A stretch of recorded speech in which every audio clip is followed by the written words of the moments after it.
Good morning, everyone. My name is Amber Gunston. I'm the CEO of Austin Technology Council, and we are thrilled to have you all join us today. We are excited to have BBVA handle a topic that is critical to a lot of our members' businesses and a lot of the businesses in our community. And it's around the PPP loan forgiveness portion, as we have the legislature in Washington still working through the programs and the SBA trying to keep up with that work. I had a conversation with them this morning, and they're still getting information from the federal government as well on what to do.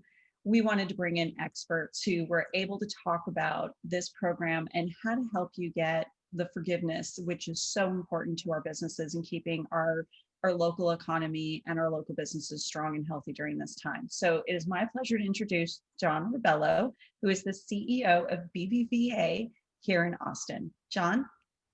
Good morning. Thank you, Amber. Good morning, everybody. As Amber said, my name is John Rebello. I'm the CEO for BBVA here in Austin and Central Texas. And we're so glad to have all of you here with us this morning. I know there's a lot of interest around SBA PPP forgiveness process, and so we're looking forward to sharing our perspective on things. But first, before we get started, I thought I would give everyone just a brief introduction to BBVA. I think that the biggest difference about BBVA and what makes our bank so special is our people. And so that's why I'm excited to have several of my colleagues here with me today. You're going to get to hear from Al Ortiz, who works with our corporate communications group. You're also going to get to hear from Rodney, Thompson, and Bayeff, who are commercial relationship managers here in Austin. And then Kelly Cmerek, who is our SBA specialist. We're really fortunate to have him right here in the Austin market with us. Kelly knows more about SBA lending than probably anybody I've worked with in my career. So we're very, very fortunate. I think if we could maybe move to page 4 in the deck. Yeah, that right there. No, go back. Who is BBVA? Sorry, I had my page numbers probably wrong.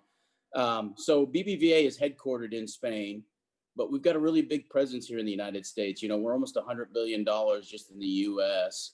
And we're primarily in the Sun Belt from Florida to California. And we're actually the 4th biggest bank in Texas. And, our chairman and CEO and most of our executive team all office in our headquarters in Houston. And I think, when you talk about BBVA, what I think about and what I tell everybody else is we're really all about building long-term relationships. Our business model is really to have the decision makers right in the marketplace, close to our customers, so that we can be really responsive to our clients and provide quick turnaround time. Maybe let's move on to the next page. So to talk a little bit about BBVA in Austin, earlier this year, BBVA announced their 5-year plan, and we're very bullish on Austin and all of Central Texas, and it's a big part of the U.S. growth plans going forward. And so some of you may have heard that late last year, we announced that we're going to have a new BBVA tower downtown, 52 stories on the corner of 6th and Guadalupe. And actually, you can see there's a rendering of that tower and what it's going to look like on this page of the deck. And so we're really excited about that, and just shows our commitment to Austin and the Central Texas market. But just to give you kind of a little overview of our presence in Austin, we have 28 branches with plans for 2 more in 2021. We're the 5th largest bank in the Austin market in terms of deposit market share. And we have plans to occupy, as I mentioned, the downtown building. That's going to be called the BBVA Tower. We've been a major donor for the BBVA Center for Financial Education, a hub that we opened with the goodwill of Central Texas in 2017. And we're also the lead corporate partner in the Waller Creek Park Community Program, the Waterloo Greenway. And also in the past, we've done a partnership with Kevin Durant from the NBA, and we did a $100,000 renovation to the basketball court at the Idea Academy Runberg campus.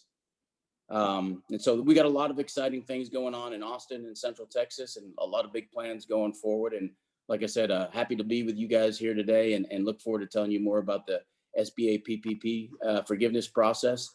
And I think with that, I'm going to turn it over to Al Ortiz. Hi, everyone. I'm Al Ortiz. As John said, I'm with the BBVA USA corporate communications team. And just wanted to say hello and thank you for joining us. And as John said, we are here to learn about PPP, the program itself, why it was implemented, the forgiveness process. So if we can scroll down to the next page, please, BBVA's PPP performance. Before I hand it over to the actual experts, I did want to just kind of lay out what we've done over the past couple of months since the PPP was enacted. So we basically, I mean, we are very proud of the job and the effort that our employees did throughout the PPP process. It was an unprecedented time in a situation we've never seen before. In a program that we've never really worked with. So we were really proud of these numbers, the 3.3 billion in small business loans in less than 60 days. And I'll get into how we did that in just a second. But we processed more than 22,000 applications. I will also get into how we did that. So if you see, we have an array of statistics right here for you, but the one that we are most proud of is that third bullet point right there, that we impacted approximately 360,000 jobs. Now, while these numbers are very impressive for a frame of reference, if you look on the right-hand side, we have what we've done in the fiscal year 2019. And that was 259 loans totaling nearly 270.7 million. Now, we are a top 25 bank in the United States, and yet we continuously punch above our own weight in SBA 7A lending. We were number 14 last year. We've continuously been in the top 15. We've been in the top 10, sometimes even the top 6 or 7. So for scope, in the case of PPP, we lent in less than 60 days what we might do in over the course of 10 years. So again, that's a testament to our employees, their efforts, and our focus also on innovation. If we can go to the next slide, please, the next page, excuse me.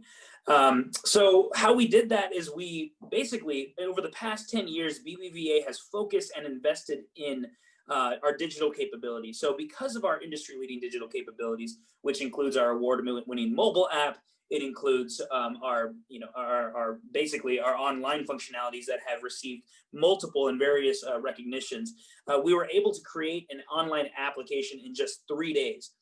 In normal circumstances, you'll see just below that box, this would typically require up to a year, 1 year of planning, development, and deployment. But not only did we have volunteers on the application process, we had volunteers coming in on their off hours, quote unquote, to really get this application designed in 3 days so we can get it up as soon as possible so small businesses can apply for the PPP loans. And we got this online app on our website, and we were one of the first banks in the country to actually start accepting PPP applications. And it was something that we've had a lot of testimonials around small businesses who have come and actually given testimonials on bbva.com. And it was very heartwarming to hear their stories and how the PPP essentially saved their business, their livelihoods, and the livelihoods of their employees. In addition, I think I mentioned this before, so I'll go through this quickly. We did have hundreds of people from not only our small business line of business, but from all lines of businesses, including retail and our volunteer force. We do have a strong volunteer force that gives their time and donates their time to communities across the footprint, and they also donated their time to help process these applications. So again, we're really, really proud of the overall robust effort that our employees put in to create opportunities for these small businesses. So with that, I just wanted to give an overview of our performance, and I'm going to send it over to Rodney Thompson, who is our corporate relationship manager, and started off with the actual experts. So I'm going to send it over to Rodney, and Rodney, take it away. Appreciate it, Al. Thanks for the introduction. Actual experts is maybe stretching a little bit, but we'll do our best, right? First, we want to start off with discussing the main responsibilities of the borrower and the lender. So first the borrower. So if you can go to that next slide there. If you received a PPP loan, it's the responsibility of the borrower to initiate a forgiveness application. The lender actually can't initiate that process. So secondly, the borrowers must provide accurate calculations and submit documentation that verify the eligible costs. We'll go into detail a little bit later on those eligible expenses, but they include payroll cost, number of full-time employees, mortgage interest expense, lease expense, and utility expenses.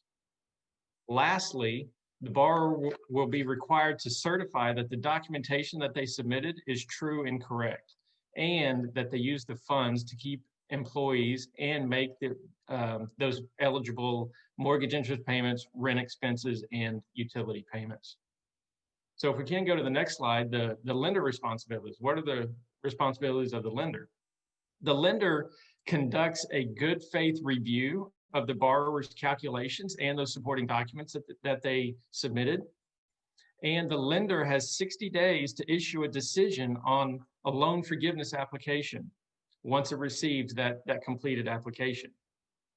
If the lender determines that the borrower is not entitled to forgiveness of any amount, it must notify the SBA and also the borrower.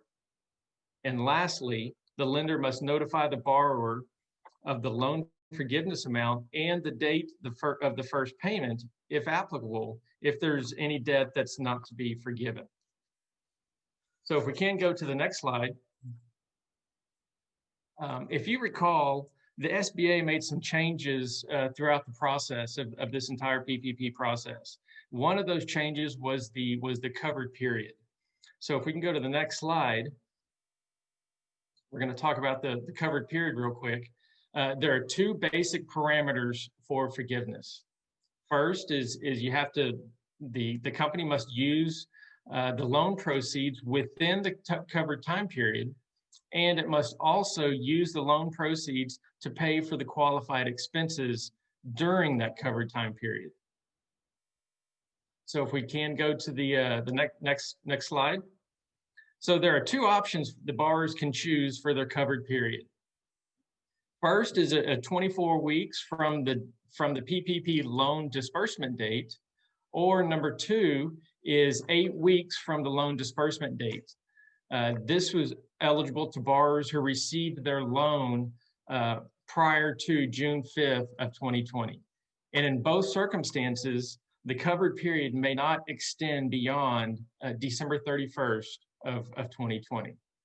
So now Rose Bayeff is going to take us through the actual calculations of maximizing that forgiveness portion. Thanks, Rodney. Well, it's only been about 7 months since the CARES Act was passed, but there have already been some crazy stories out there of PPP fraud. And just last month in Texas, there was a man who spent more than $17 million in PPP funds after creating fake businesses and imaginary employees. He even went so far as to forge tax filings and bank statements.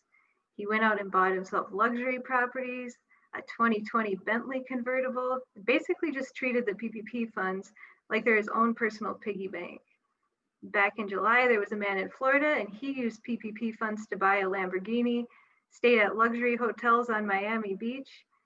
And needless to say, before you even listen to us today, I'm sure you know that those are not eligible PPP expenses. And the Justice Department has already filed criminal charges against 65 borrowers who collectively and fraudulently tried to obtain $227 million in PPP loan funding.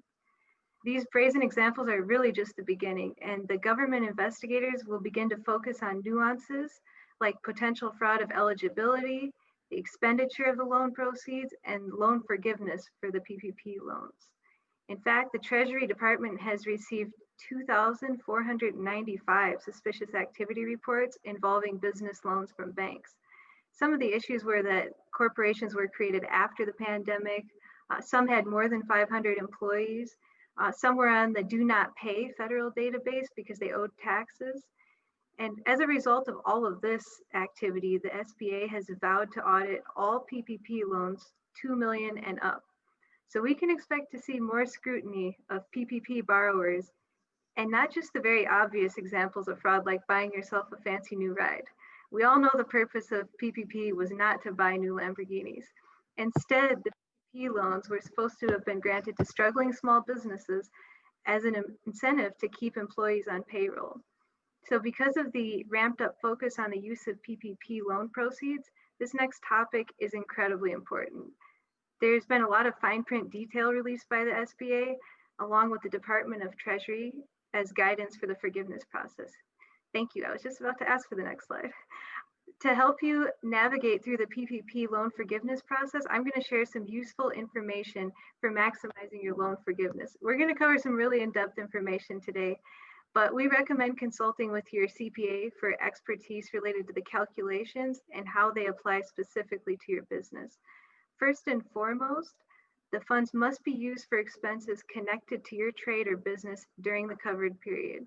You have to use at least 60% of the loan for payroll, and not more than 40% can be used for interest on mortgage payments, rent, and utilities. So here's a few examples of what doesn't qualify. Number one, anything over $100,000 for individual employees, sole proprietors, or partners. Number two, compensation of employees who have their principal residences outside the US. Number three, employer portion of Social Security and Medicare, or the federal unemployment tax, which funds state unemployment benefits. Number four, qualified sick leave or family leave wages if there's already a credit allowed under the Families First Coronavirus Response Act. Next slide. You'll need to document payroll costs for the covered period, which follows the date you received the PPP loan funds. Whether you're using the 24-week or the 8-week period, it begins on the first day of the first pay period following when the PPP loan funds were dispersed. The 8-week period, as Rodney said, is an election available to borrowers who receive the PPP funds before June 5th. Next slide. Now let's talk about what constitutes payroll expenses. This includes the sum of payments to employees for cash compensation, so salaries, wages, commissions, cash tips, vacation, parental, family, medical, sick leave, dismissal, or separation pay. You can also include non-cash compensation for employer contributions for health insurance, but not for self-employed Schedule C and Schedule F filers, general partners, or S-Corp owner employees. You can add in employer contributions to employee retirement plans, capped at 2.5 months worth for C-Corp and S-Corp owner employees. You can also add in state or local taxes assessed on employee compensation. Both the employer retirement contributions and the taxes are excluded, though, for self-employment Schedule C and Schedule F filers and general partners. For the owner compensation portion, what you should add in depends on the legal entity type. So for self-employed, sole proprietors, and independent contractors, take the sum of the 2019 net profit. For general partners in a general partnership, take the sum of the 2019 self-employment income of general active partners. And for C-Corp and S-Corp owner employees, use the 2019 employee cash compensation. Next slide. So what's covered under the 40%? Well, this includes rent payments, mortgage interest, and utility payments that were either paid or incurred during the covered period. So for rent payments, the leasing agreement needs to have been in force before February 15th, 2020. For mortgage interest, the mortgage debt has to have been incurred before February 15th. And finally, for the utility payments, which means electricity, gas, water, transportation, telephone, and internet access, is for service that began when? I'm sure you all probably guessed this before I tell you, but it's February 15th. So all of the items that we just talked about do have to be documented as part of the forgiveness process. Next slide. Moving on to the components of loan forgiveness, we have the general requirements for loan forgiveness, reductions in loan forgiveness amounts, specifically reductions in full-time employees and reductions in salary and wages, and exemptions to reductions, which includes the FTE reduction safe harbor and salary and wage reduction safe harbor. And of course, the most component of all is the forgivable loan amount. And don't worry, we're going to cover all of these components. Next slide. As they say in the marketing world, what the large print giveth, the small print taketh away. There are a lot of details around the general requirements for loan forgiveness, as you can tell by this slide. First, the loan proceeds must be used for expenses that qualify and are within the covered period. At least 60% needs to be used for payroll, not more than 40% for mortgage, interest, rent, and utilities. And there is a maximum on the cash compensation payroll cost per person. For the 8-week covered period, there's a maximum of $15,385 per individual. For the 24-week covered period, the maximum is $46,154 per individual. And this amount would only be reached if the borrower reduced its FTEs, which is full-time equivalent employees, but was eligible for an exemption via the FTE safe harbor. Now let's look at how to calculate compensation for the self-employed. Also note the SBA says that owner employees who have less than a 5% ownership stake in a C or S Corp are not subject to this owner employee compensation rule. So the owner compensation replacement for C Corp and S Corp owner employees for the 8-week period consists of 8 weeks worth of 2019 cash compensation. That's capped at $15,385 per individual. Also included is the employer retirement and health insurance contributions. For the 24-week covered period for S Corp and C Corp owner employees, this consists of 2.5 months worth of 2019 cash compensation. Cap is a little higher at $20,833 per individual, and employer retirement and health insurance contributions. To calculate owner compensation for self-employed, sole proprietors, independent contractors, you'd take 8 weeks worth of 2019 net profit capped at $15,385 per individual for the 8-week covered period, and under the 24-week covered period, the owner compensation replacement would be 2.5 months worth of the 2019 net profit capped at $20,833 per individual. If the borrowers were not in operation between February 15th and June 30th of last year, they do have to complete a 1040 Schedule C or Schedule F. Now, to get the owner compensation for general active partners in a partnership, this one's going to start to remind you of your really complicated college math courses. You're going to take 8 weeks worth of 2019 net earnings from self-employment. You're going to multiply that by 0.9235. That's capped at $15,385 per partner. That's for the 8-week covered period. For the 24-week covered period, you'd take 2.5 months worth of the 2019 net earnings from self-employment multiplied by 0.9235, capped at $20,833 per partner.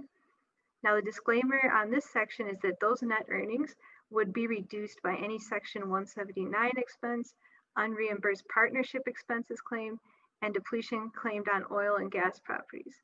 So the biggest takeaway from this lengthy section is that on the owner compensation rule, you do have a cap at $15,385 per person on the 8-week covered period, and a $20,833 cap per person on the 24-week covered period, and that's regardless of the company's legal structure.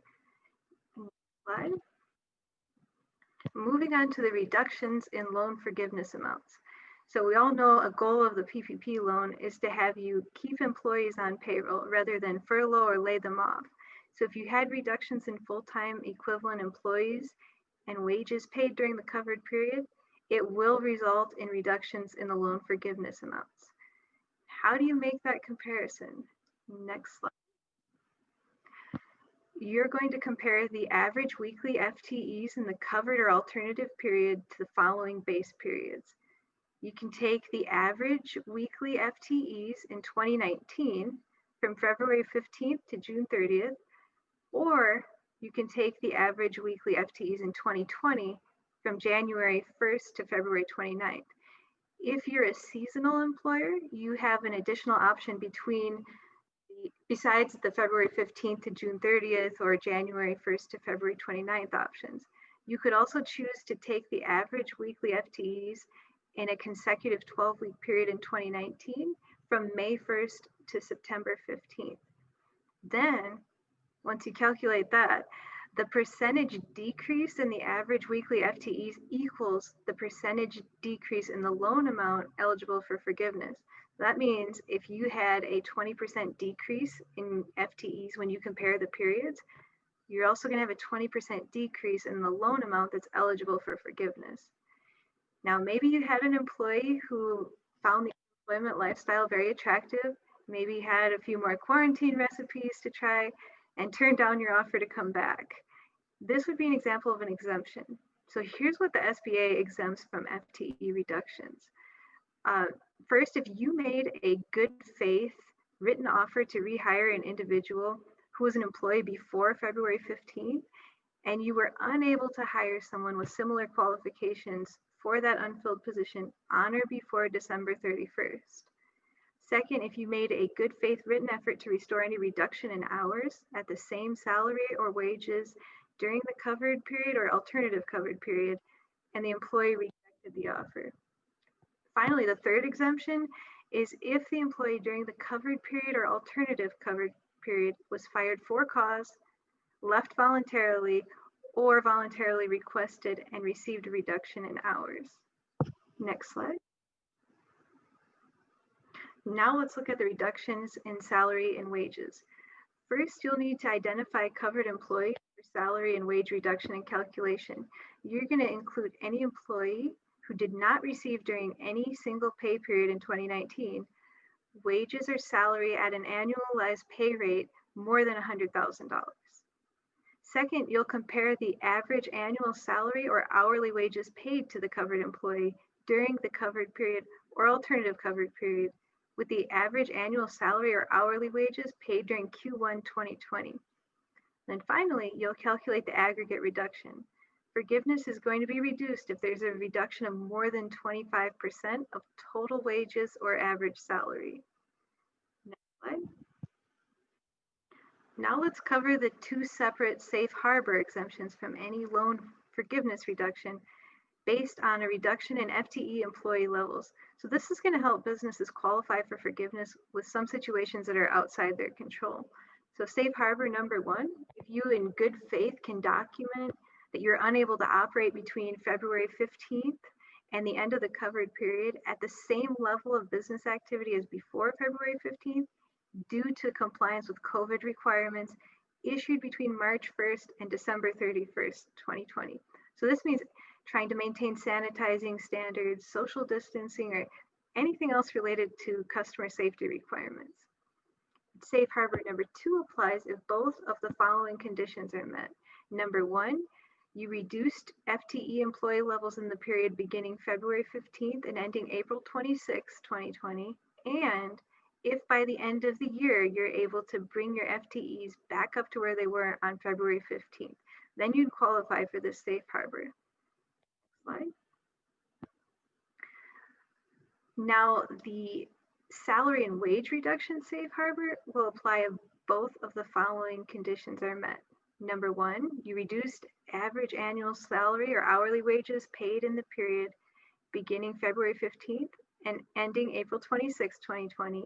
And for number two, you restored the average annual salary or hourly wages paid to the February 15th pay period levels. But again, you got till the end of the year to do this. Next slide. Now for the most exciting part of all, we are going to talk about the loan forgiveness calculation. Next slide. Using the SBA Form 3508EZ, and I know that's funny that anything associated with all this has easy on it. You'll take the payroll costs plus business mortgage interest payments plus business rent or lease payments plus business utility payments, and that's going to equal your total payroll and non-payroll costs. Next slide. So let's break down the payroll costs so you know what to include. Payroll costs are eligible for forgiveness if they're paid during the covered period or alternative covered period. Payroll costs incurred but not paid during the last pay period of the covered period or alternative covered period are also eligible for forgiveness, but as long as they're paid on or before the next regular payroll date. So what constitutes payroll costs being paid? It's either when you distribute a check or you initiate an ACH credit transaction, and those payroll costs are incurred on the day that the employee's pay is earned. Slide. So what do we need to know about the business mortgage interest payments? Well, first of all, it doesn't include prepayments or payments of principal. And second, these interest payments must be paid during the covered period or incurred during the covered period and paid on or before the next regular billing date, even if that billing date is after the covered period. Third, for sole proprietors, independent contractors, or self-employed individuals, this expense is eligible to the extent that you can deduct it on Form 1040 Schedule C. Next slide. Looking closely at the business rent or lease payments, we see once again they've got to be paid during the covered period or incurred during the covered period and paid on or before the next regular billing date, even if it's after the covered period. And again, for sole proprietors, independent contractors, or self-employed individuals, this expense is eligible to the extent that it's deductible on Form 1040 Schedule C. Next slide. You all probably know what I'm going to say about the business utility payments.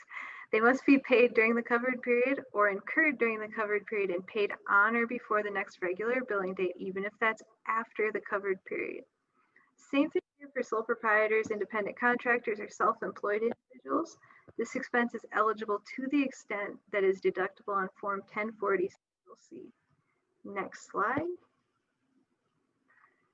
Okay, we've got a little example here to make it a little bit easier to apply in your situation. So in the section potential forgiveness amounts on the form, you're going to enter 3 figures: the total amount you spent on the 4 cost areas that we just discussed, the amount of PPP loan you received, and a calculation that shows how your payroll costs fit into the 60% payroll rule.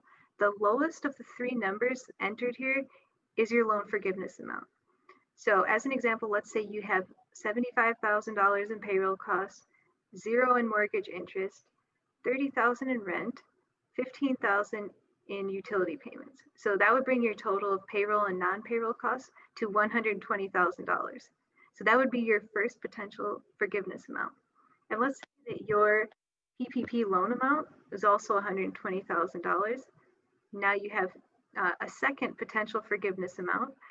And then for the payroll cost 60% requirement, you're going to divide your payroll costs of $75,000 by 0.6, and you're going to get $125,000. That would be your third potential forgiveness amount. So in this scenario, you received a $120,000 loan, spent all the money, 75,000 of those funds went to payroll, which was 62.5% of the loan funds. And because 120,000 was the lowest of those 3 potential forgiveness amounts, that's the amount you'd be forgiven. If you use less than 60% of the money for payroll, you'd only be forgiven for however much of your loan your payroll costs represent for 60% of the loan funds. Slide. So how do you know if you can use this SBA Form 3508EZ? Well, you can use this form if you meet one of the following requirements. 1, you're a self-employed individual and have no employees. 2, you have employees, but you did not reduce their wages by more than 25%, did not reduce employee numbers, and did not cut employee hours. Or 3, you have employees, but did not reduce wages by more than 25% and could not operate normally as a result of reduced business activity due to COVID-19 health guidance compliance. Next slide. Now we're going to look at the standard 3508 form, which any borrower who received a PPP loan can use, but it is the most complex form. It has more calculations for borrowers who reduced employee numbers and/or salaries. So you should only use this form if you don't qualify to use Form 3508EZ or 3508S. So using this regular SBA Form 3508 or lender equivalent, once again, the total payroll costs and non-payroll costs equal the sum of payroll costs, business mortgage interest payments, business rent or lease payments, and business utility. Next slide. Then you're going to subtract out the total salary and wage reduction. So this is where it's a little different than the last one. This includes the aggregate wage reduction for employees whose annual salary or hourly wages were reduced by more than 25%. Next slide. Next, you're going to multiply by the FTE reduction quotient. So this is the percentage reduction in FTEs. For example, a 20% reduction in FTEs means a 20% FTE reduction quotient. Next slide. After running the extra calculation, you'll finally get your forgiveness amount, which is going to be the smallest of your modified total, the PPP loan amount, or divide payroll cost by 0.6. Keep in mind, whichever version of this Form 3508 you use, you do have to have the supporting documentation to justify your loan forgiveness request. Next slide. So for the next section, which is going to talk about the loan forgiveness application, documentation, and timeline, I'm going to turn it over to the true SBA expert. You've probably seen this picture in a lot of articles that talk about the top SBA lenders in Texas. It's Kelly Cmerek.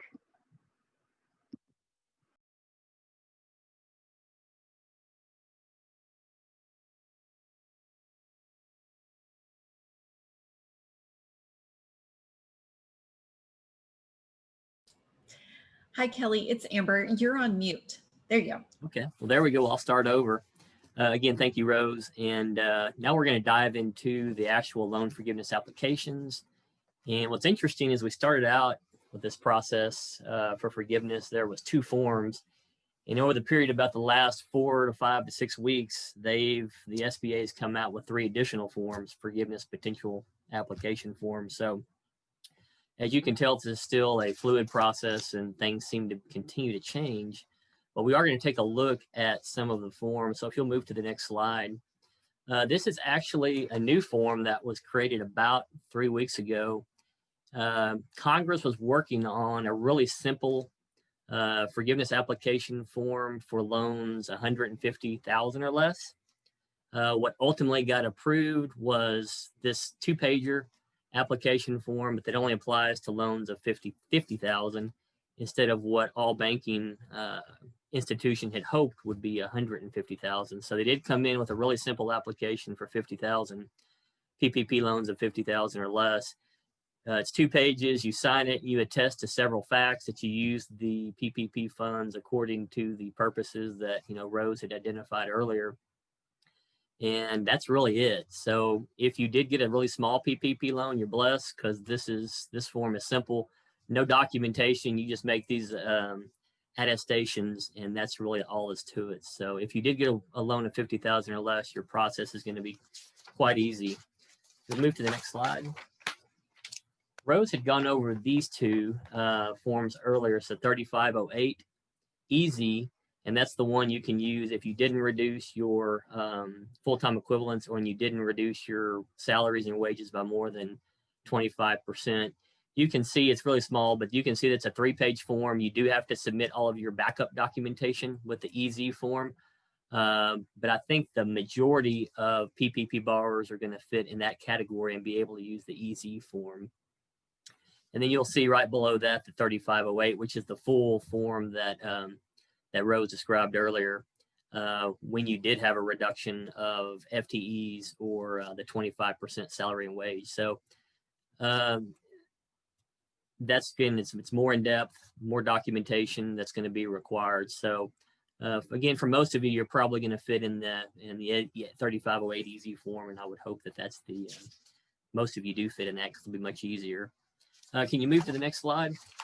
And believe it or not, the SBA came out with a new form about a week and a half ago. There's 2 new forms. One's for a nonprofit and one's for for-profits. But this only applies to PPP loans of $2 million or more.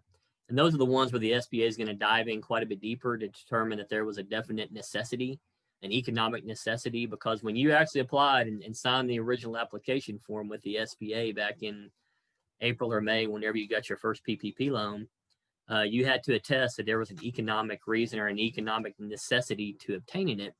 And of course, that's a subjective type statement.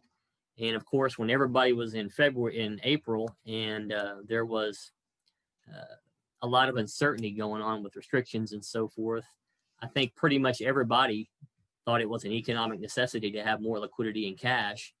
But now that time has passed and many borrowers have leveled out, their businesses have come back, maybe there wasn't as much of a need. So the SBA is going to dig in quite a bit deeper. And you can see this is a pretty in-depth form for the larger PPP loans of 2 million or more. And you can see they're actually going to dig into what your revenues were in 2019 during the same period in 2020. You have to dictate, or you have to indicate how much your liquidity, how much cash you had in the company balance sheet at different periods of time. So this is, again, is a pretty in-depth dive into your company's financial wherewithal and your financial resources for these larger PPP loans. So again, the SBA is going to do a pretty deep dive on these.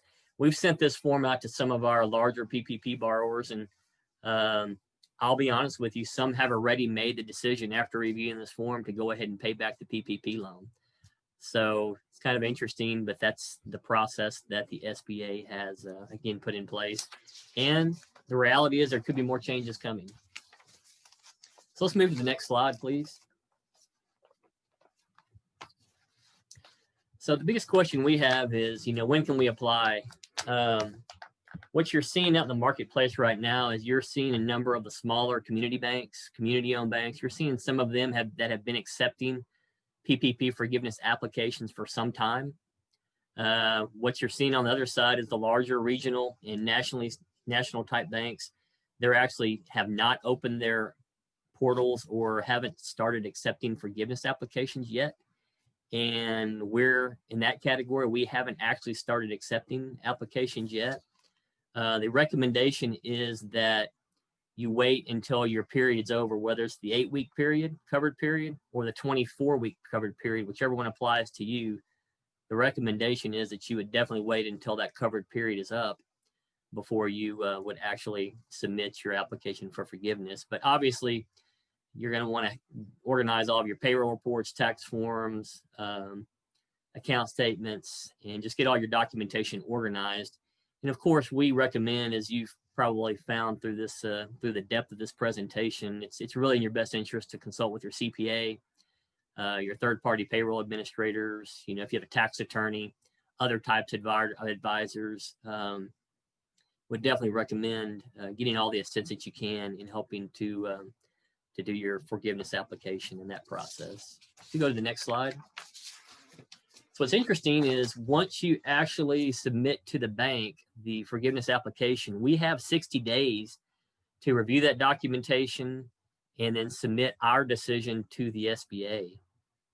And then from that point, the SBA has up to 90 days to review our decision. And once they review and approve or agree with our decision or contradict our decision, whatever their final is, then they actually remit the funds to the bank to actually pay off your individual PPP loan. So as you can tell from this process, from this slide, you're talking a 5-month period, potentially as long as a 5-month period from the point you actually submit the forgiveness application to when the PPP loan is finally paid off by the SBA at your bank. And that's where we're hearing most of the concern on behalf of most of our small business borrowers and our PPP borrowers. Everybody wants these PPP loans off their balance sheets as soon as possible.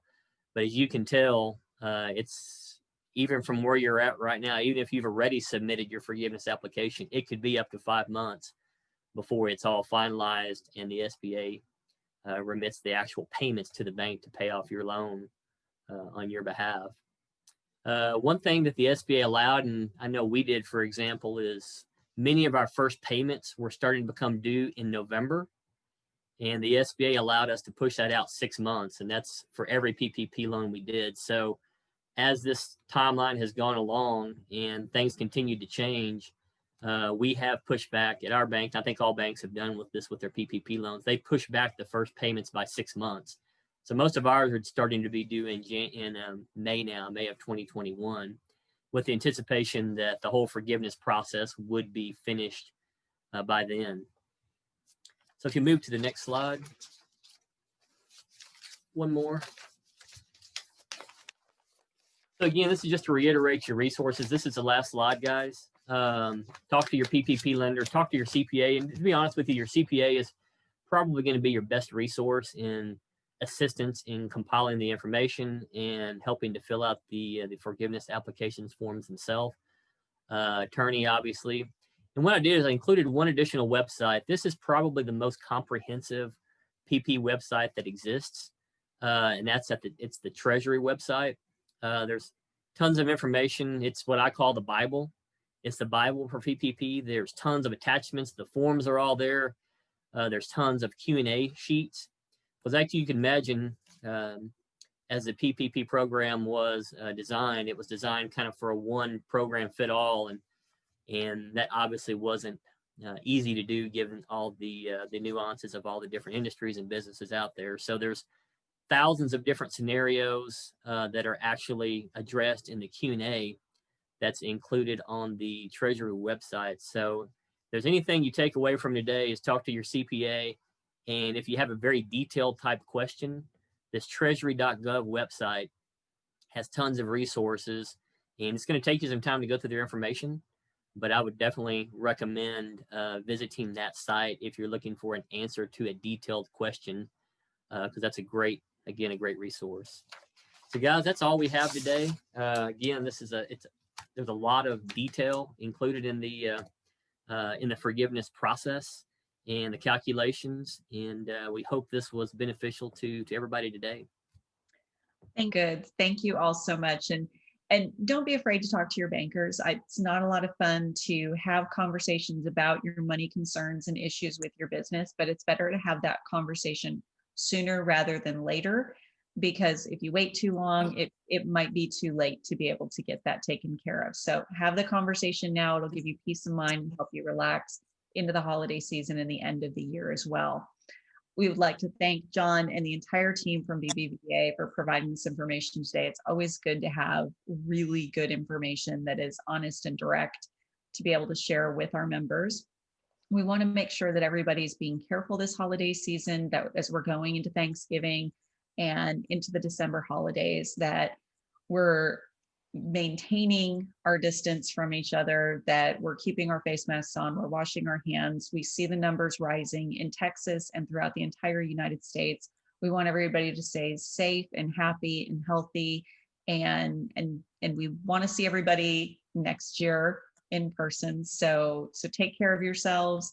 We've got some good news coming out about vaccines and everything. So hopefully it's not too far down the stretch that we'll be able to start getting folks the help that they need so that we can get back into business. And if you have an opportunity and you're looking at how to spend money in Austin, especially if you're planning to buy gifts for people this holiday season, every single small business that I have gone past and driven past is having curbside delivery. So call them, get on their websites, use our local small businesses to help. And we look forward to seeing everybody here, hopefully not too distant future. Thank you all so much. You have a wonderful day and enjoy your weekend. Bye. Thanks.